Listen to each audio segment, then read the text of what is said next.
An oil tanker ran aground today off the nation's northernmost ice-free port, Valdez, Alaska. One of the worst oil spills in U.S. history brought Americans images of blackened beaches, dying wildlife, outrage, and betrayal. The evidence is that the response was slow and inadequate. Blame soon centered on the tanker captain. It is now clear that the captain of the tanker, who was not on the bridge at the time of the accident, had been drinking. But the accident also exposed the inattention to oil industry safety and led to promises to repair the damage that had been done. We will consider whatever it takes to keep you whole. And to do more to stop future spills. We also rededicate ourselves to transportation safety and to realistic planning for accidents that do occur. Nearly 25 years later, what happened to the promises made in the wake of the Exxon Valdez? The Gulf spill might already be as much as 3 times worse than the Exxon Valdez disaster.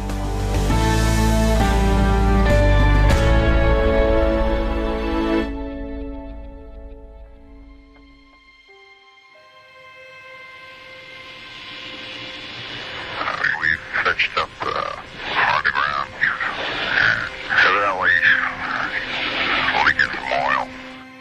Just past midnight on March 24th, the supertanker Exxon Valdez crashed into a reef off the coast of southern Alaska. One of America's most magnificent waterways is blackened and befouled tonight by the biggest oil spill in American history. 240,000 barrels, 11 million gallons of Alaskan crude oil escaped from the huge vessel. The oil industry's response plans had promised a swift cleanup in the event of a spill. But Ricky Ott was alarmed when she flew over the wreck. We're 9 hours after the wreck, and there was not a speck of promised recovery equipment on the water. This had all been promised within 6 hours, and we were 3 hours past 6 hours, and nothing.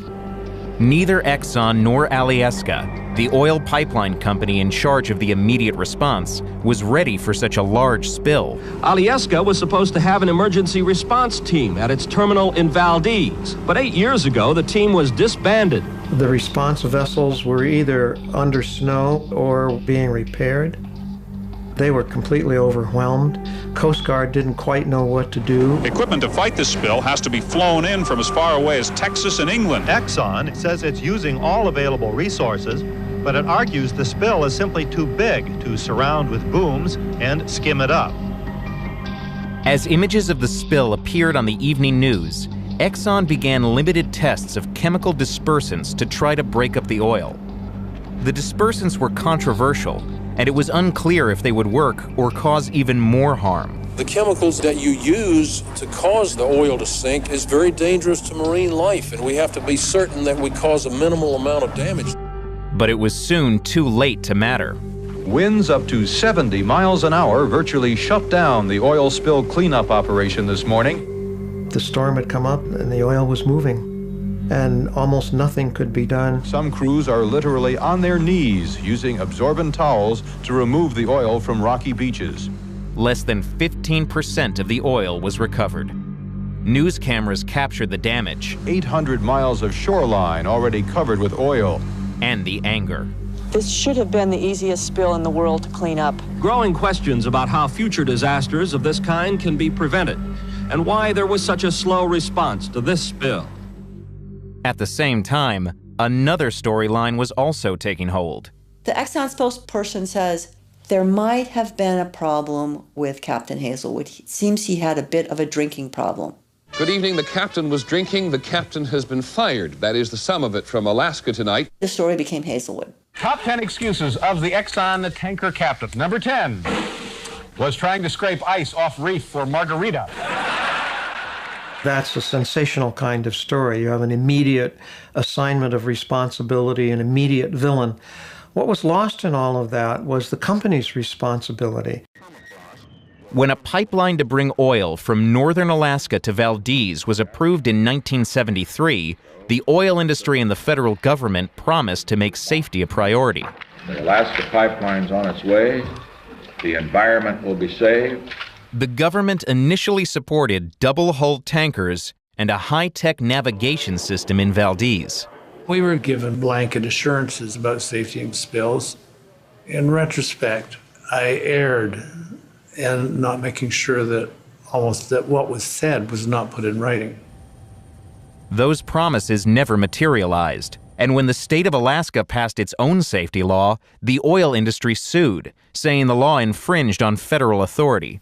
The court threw out the state's plan, so no double-hulled tankers, much more freedom to determine where the navigation channel would be. When the pipeline first opened, tankers were closely monitored by the Coast Guard and stayed in the shipping lanes even when they were clogged with ice flows. Instead of diverting out of the channel, they were supposed to slow down. But by the time the Exxon Valdez left port, the Coast Guard routinely allowed ships to leave the channel to avoid the increasing amount of ice. Slowing down was not something they want to do because time is money. Judging by our radar, I will probably divert from the TSS and end up in the inbound lane if there's no conflicting traffic. Over. A few minutes after that message, the Coast Guard wasn't monitoring the Valdez on its radar. The Coast Guard is supposed to be the check in case the ship makes a mistake, and they weren't watching the ship. Captain Hazelwood turned the bridge over to third mate Gregory Cousins and went to his quarters after giving instructions to maneuver around the ice. Did you have any concerns about getting past the ice? Not at that time, not at that instant, no.